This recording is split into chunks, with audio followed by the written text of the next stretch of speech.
नमस्कार. झारखंडमध्ये विद्यार्थ्यांनी तब्बल 24 दिवस आंदोलन केलं, 16 दिवस उपोषण केलं आणि अखेर सरकारला तिथल्या झुकावं लागलं. JSSC CGL परीक्षा रद्द झाली.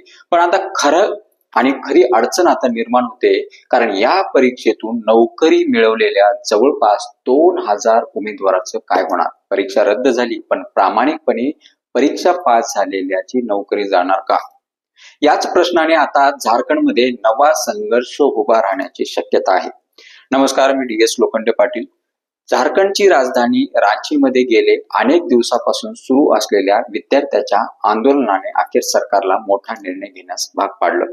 JSSC CGL परीक्षा रद्द करण्यात आली, पण या निर्णयानंतर एक नवा प्रश्न निर्माण झाला आहे. परीक्षा रद्द झाली, पण या परीक्षेतून नोकरी मिळवलेल्या जवळपास 2000 उमेदवारांचं काय होणार? रांचीतील जयपाल सिंह मुंडा स्टेडियम मध्ये विद्यार्थी समोर 24 दिवसापासून आंदोलन करत होते. त्यांचा आरोप होता की सरकार जी भरती आहे परीक्षेमध्ये मोठ्या प्रमाणामध्ये अनियमितता आहे आणि पेपर लीक सारख्या गंभीर आरोपाची चौकशी झाली पाहिजे असं त्यांचं म्हणणं होतं.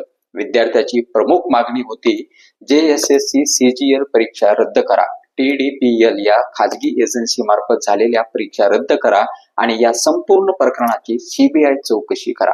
या आंदोलनात विद्यार्थी नेते देवेंद्रनाथ मेहता यांनी तब्बल 16 दिवस उपोषण केलं आणि अखेर 17 ऑगस्टला मुख्यमंत्री हेमंत सोरेन यांच्या अध्यक्षतेखाली झालेल्या विशेष मंत्रिमंडळ बैठकीत मोठा निर्णय घेण्यात आला.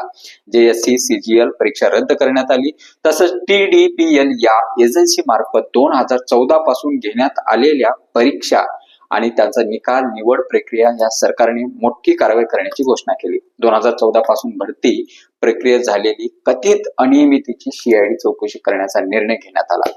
परीक्षा व्यवस्था सुधारण्यासाठी वरिष्ठ IAS अधिकारी अमिताभ कौशल यांच्या अध्यक्षतेखाली समितीही स्थापन करण्यात आली. सरकारच्या या निर्णयानंतर आंदोलन करणाऱ्या विद्यार्थ्यांनी आनंद व्यक्त केला. राहुल गांधीच्या नावाने घोषणा केल्या. देवेंद्रनाथ मेहता यांनी 16 दिवसाचं उपोषण सोडलं. पण कहाणी इथे संपलेली नाही, कारण आता आंदोलनाचा दुसरा चेहरा समोर येताना दिसतंय. JSSC CGL परीक्षा पास करून सरकारी नोकरी मिळवलेल्या जवळपास 2000 उमेदवारांना आपली नोकरी जाण्याची भीती आता निर्माण झालेली आहे. या उमेदवारांचा सवाल आहे, आमचा गुन्हा काय? जर परीक्षेत गैरप्रकार झाला असेल तर त्यात प्रामाणिकपणे परीक्षा पास झालेल्या उमेदवारांना शिक्षा का? त्यांची मागणी आहे की चौकशी करा, दोषीवरती कारवाई पण करा, पण प्रामाणिकपणे उमेदवाराच्या नोकऱ्या वाचवा. आणि इथेच या संपूर्ण प्रकरणाचा सर्वात मोठा प्रश्न उभा राहतो.